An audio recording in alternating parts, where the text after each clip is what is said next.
Good morning, everyone. Myself, Ashu Sharma. I welcome you in a series of data structure in Python.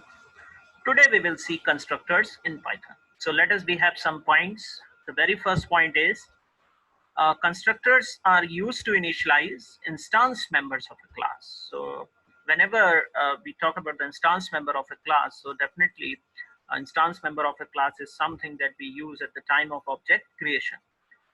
Here we have two types of constructors. One is parameterized constructor and other is non-parameterized constructor. So it executes at the time of object creation. That is wonderful feature of that constructor.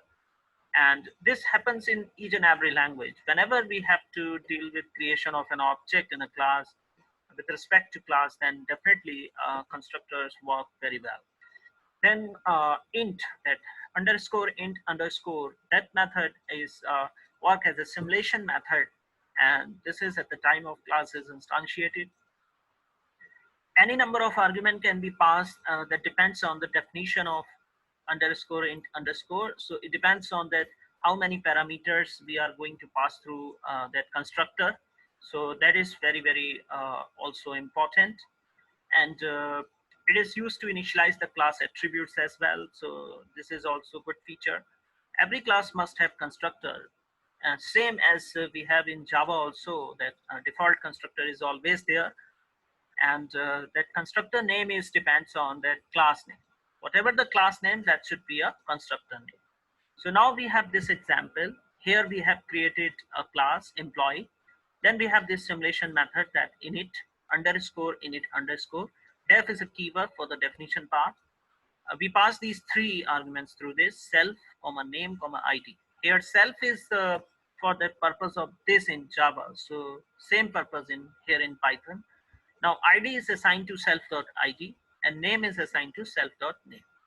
Now we have created one user-defined function display. Def is again for the definition of a function, and we pass this self through this. Print the value of ID and name. So we have this ID and this specifier %s and %d. So %d for self.id and %s for self.name. So here these two values will pass, and definitely is going to be print name and ID of an employee.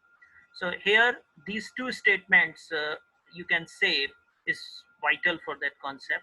Now employee one, imp one equals to employee, and we pass two parameters, zone comma 101, imp two equal employee David comma 102. So these are parameterized constructor. As I said you earlier, that parameterized constructor has constructor as same name as the class name. So class name is employee, then constructor name is also employee.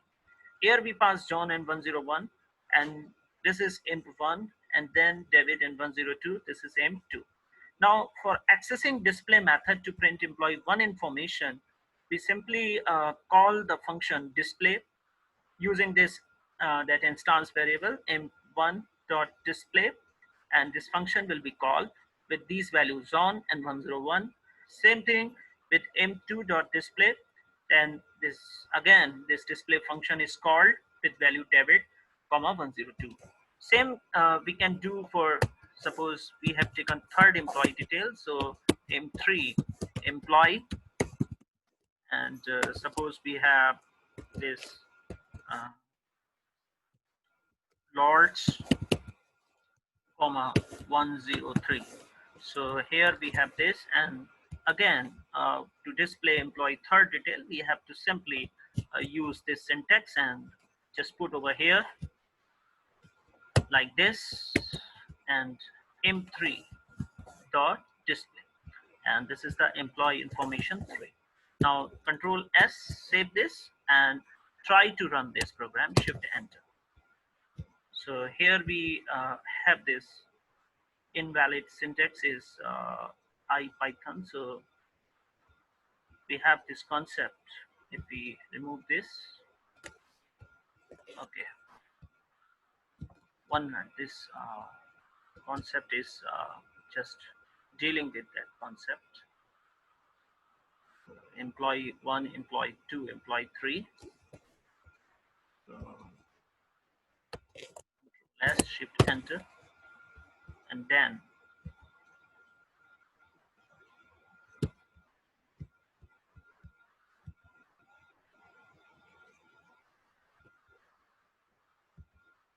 we have just making sure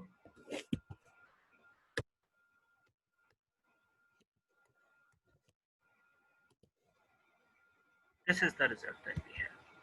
101 zone, 102 debit. So we may have third employee as well, as we have just go with.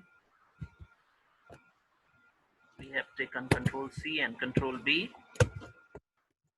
employee 3 and Davidson, suppose we have taken, and here we put employee 3.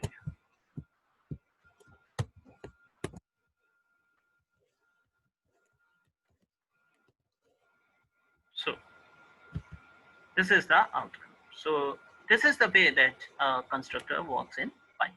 Thank you very much for being with me with this session.